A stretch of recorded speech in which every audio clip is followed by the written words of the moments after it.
Okay, so this is a little bit unusual. I've decided to go back to Shenmue 1 just for a bit, just to show off a few extra things that I didn't show off last time, and also to show off a glitch, a rather interesting glitch. It's the first day of the game. It's the 3rd of December, which is 4 days after your dad died, and you can do this trick at any point in the game, but it's quite useful to do it at the beginning of the game. Basically, it involves using the set of stairs at the start of Dobuita. Stairs in Shenmue 1 work in a very particular way. As soon as you start walking on the stairs, your walking animation is kind of automated. You start walking down the stairs automatically. Like here, I'm not actually pressing anything. Ryo's just walking down by himself. Although if you press the run button, you will run down the stairs. You can't stop running up the stairs unless you do this. If you run up the stairs in a very particular angle and then let go of the run button, you can stop halfway through the stairs, and then if you stop while you're on the stairs and then turn around and run the other way, you'll start walking on the air. So this is a rather strange glitch because it basically exploits the way stairs work, and now we get to explore Dobuita at a slightly different level than usual, which I guess is kind of interesting. Although there's not really much to see slightly higher up. I mean, I guess it's a slightly different perspective on the town. As well as that, you can also change, or rather increase your height by using some of these stairs. If you use these set of stairs near the apartments, which I'm getting to in a second. So, yeah. You go up these stairs, and so long as you don't fully reach the top floor, as you walk up the stairs, and then you turn around, then you'll notice that the level you stopped at means, well, that's your new height. So now we're even higher. If you talk to anyone or interact with anything like the drinks machines or the toy capture machines, you'll go back to your normal, or you go back to the floor. So, yeah, now you can just walk around, towering above everyone else. Ha ha ha. How's the weather down there? Okay, well, there's not really much else to show here. So at this part of the game, you can't leave this part of the Dobuita. You have to wait until the end of Disc 1 when you need to go to the harbour before you can head out to that street. But with this levitating glitch, we can bypass that barrier. Next to the window of the bakery shop, you'll see there's a little trolley which you can't normally stand in. It's right underneath me now, you can't see it now, but normally you can't stand here because obviously when you're on the ground, then the trolley's in the way. So what you do is, while you're levitating, you hover above it, and then you position yourself by this window. And then, once you've positioned yourself, you speak to Komine-san, the baker. Let's turn around and talk to him. Komine-san. Hi. What can I get you? Okay, now we've spoken to him, we're on ground level again, but we're kind of stuck inside the trolley that's by the window. So what you have to do is, you have to keep wiggling on the D-pad until you shuffle your way and clip through the glass. And now we're inside a shop. And now that we're behind that barrier, we can basically... well, we're basically out of bounds now. None of these walls are actual walls. We can just clip through all of them, and we can explore the outside of the town. Strangely, though, there is someone here. I don't know who he is. He's just kind of standing here, not doing a lot. Excuse me? Oh, no. I got some stupid business to take care of. Maybe next time. I'm not sure why he's there. He's just minding his own business. Okay, so now we're outside of the... well, outside the playable area. We're kind of stuck here.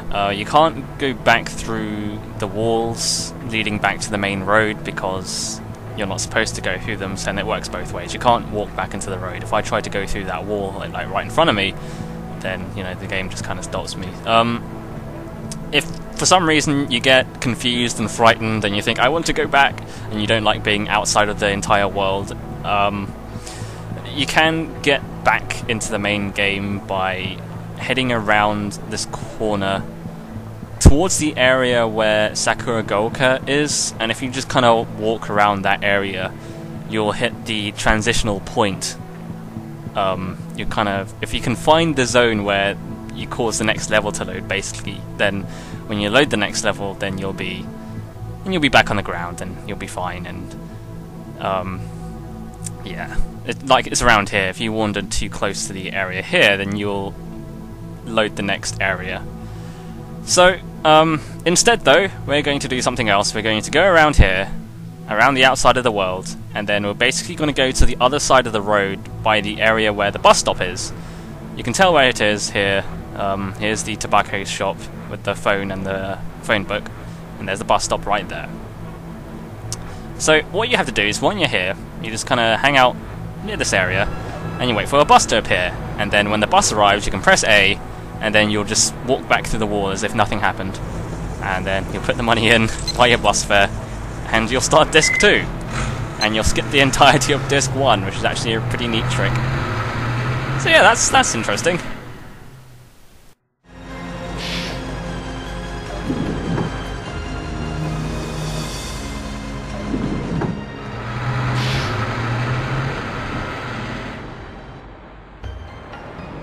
Interestingly, when you start disc 2, if you look at your notebook, it has everything filled in. It has all the stuff that's happened in the game so far, which I thought was actually kind of interesting, because I assumed the notebook was filled in as you did stuff. And since we haven't really done anything, then I assumed that most of the book would be blank, but there it is, mostly filled in, aside from all the optional stuff, I guess. Hey, you! Now, it's at this point in the game that we meet one of my favourite characters of Shenmue, Goro.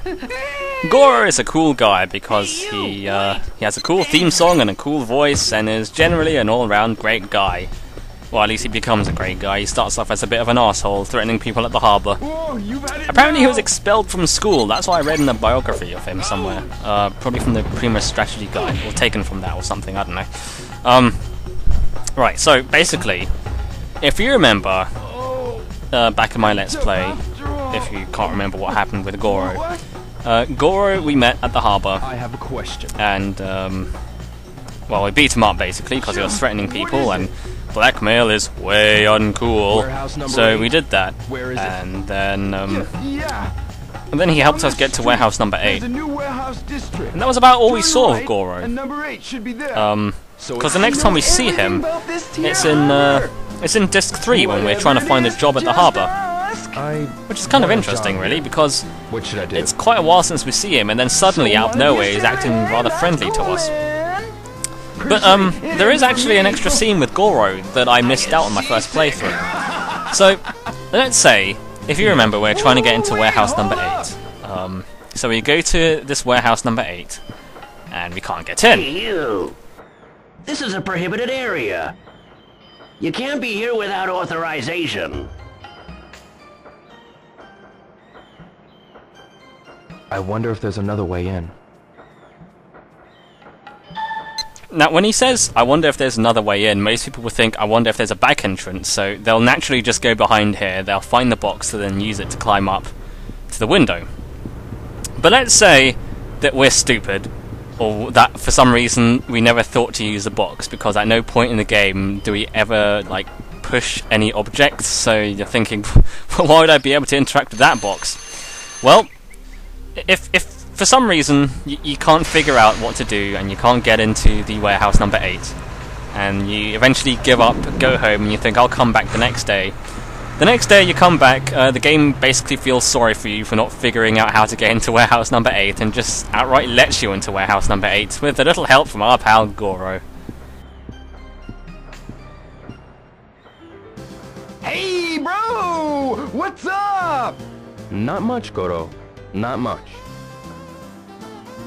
If anything's bothering you, just tell your old pal Goro!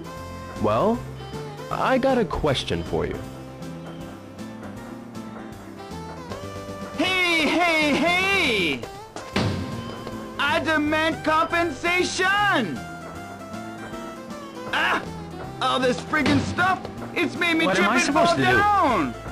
What you're supposed to do is pay up! Now cough it up! What's going on? And who the hell are you? Yo!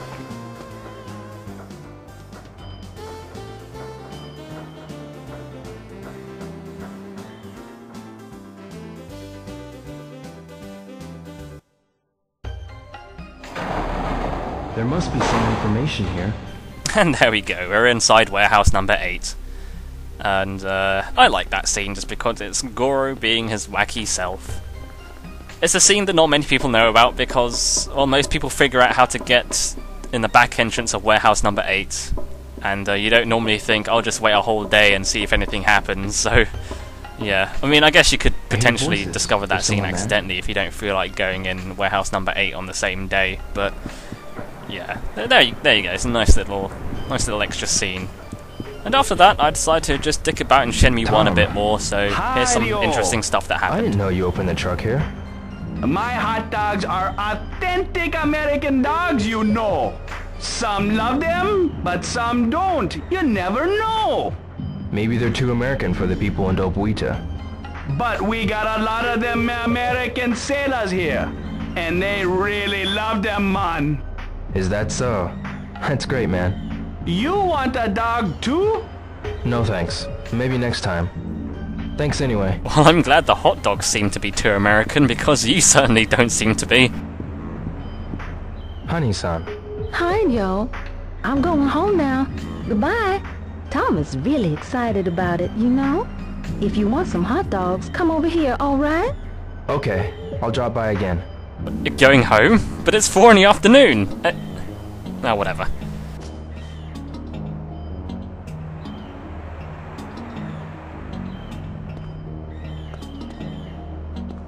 Are you alright? Yeah. Young man. Sure is a cold day, eh? Don't suppose you'd buy an old man a can of coffee, eh?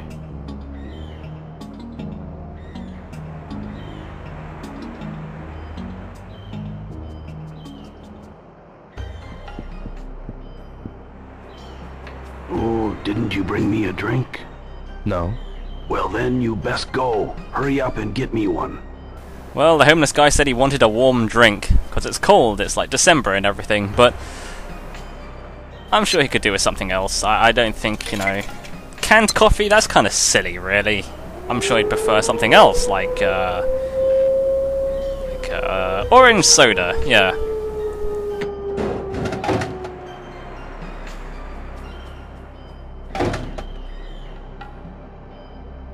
I guess I'll take this over to him.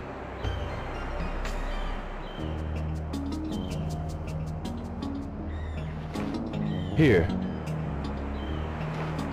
Well, it ain't quite what I'd wanted, but I'll take it anyway.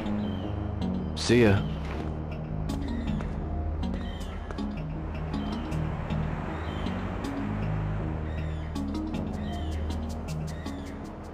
And yeah, if you get him the wrong drink, then he just kind of ends up complaining a whole lot. You don't even make a note of it in your journal. Normally when you get him a coffee, you say, I made friends with the man at the harbour. But, not this time. I really wanted something warm to drink. The youth of today be pretty stupid. It's damn cold. Yeah, he just kind of sits there complaining.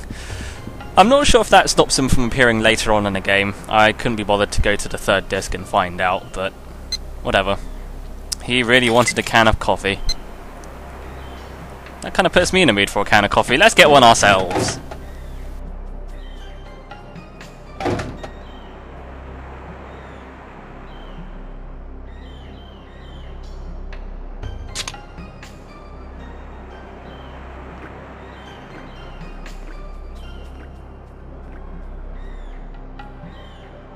Ooh. Ah, good.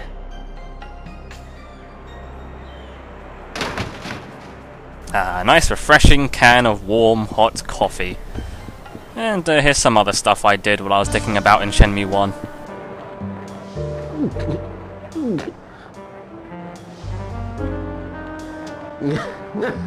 Hey, kid, let me buy you a drink. You're no fun. Let go of me. What are you doing? Hey, stop, kid. Ah! Hey, are you okay? Damn, Get away! Just leave me alone!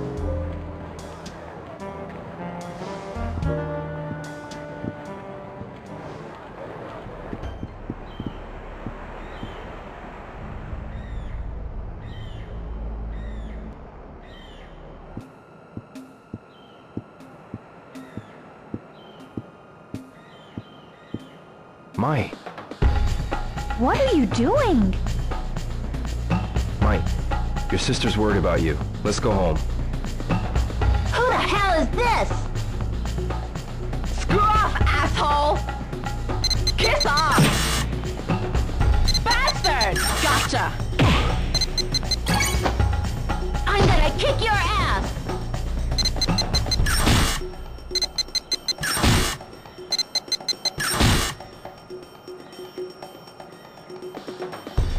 You okay?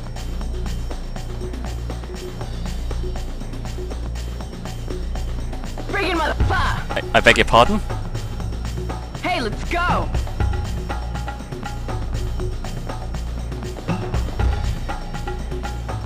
Yo.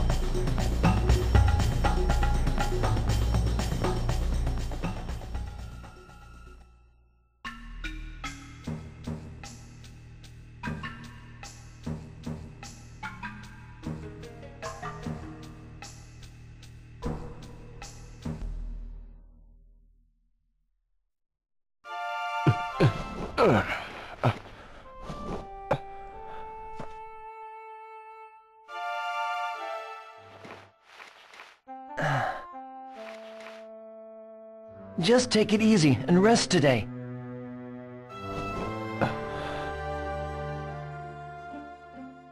How did Fukusan know we were at the harbour anyway?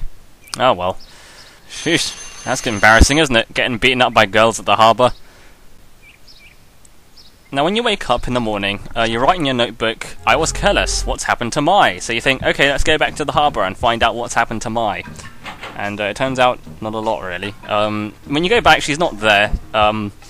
Hisaka-san doesn't really say anything about it either, so you can't just continue on with the game as if nothing happened. Mai still shows up later on and has a relationship with Goro, so it doesn't affect the story in any way.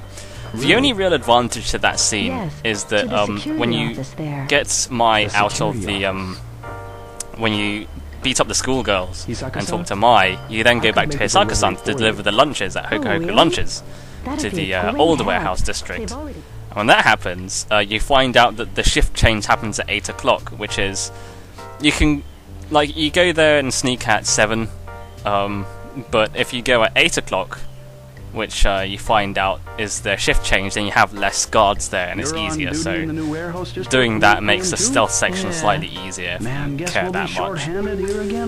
Here's a few extra things I haven't shown off before. The phone numbers. I showed off what happens when you call the police. When you call the police, Ryo says, I'll avenge my father's death on my own. But you can call other numbers as well. There's the fire service, which I guess you call if you ever need to get rid of a fire. I'm too old to make crank calls. Again, like the police number, no functional purpose in the game, it's just something they felt like they could put in there just for the hell of it. What else can we call? We can call the weather service, and that will predict the weather for tomorrow. Again, there's no real need to do this ever, because it's not like the weather affects anything in the game, but... A weather report from Kanagawa Meteorological Observatory, Kanagawa Prefecture, Eastern Region. Tomorrow, clear skies predicted. Clear skies! Good. Then we can put out our laundry or whatever. Okay, the other number they give you is the, what is it? The number assistance, which I guess is just like the operator or something, in case you ever need to know what the number is for something, or I think. I don't know. I mean, normal people would use a phone book, but let's call the number assistance.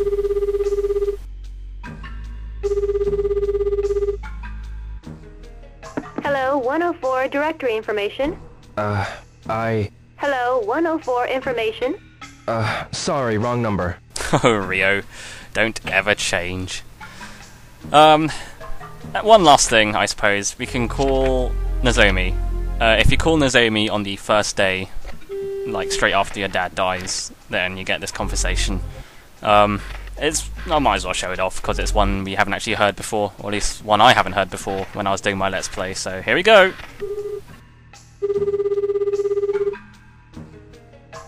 Hello? Nozomi. Ryo, are you alright? Yeah, I'm alright. But Ine-san's a bit worried.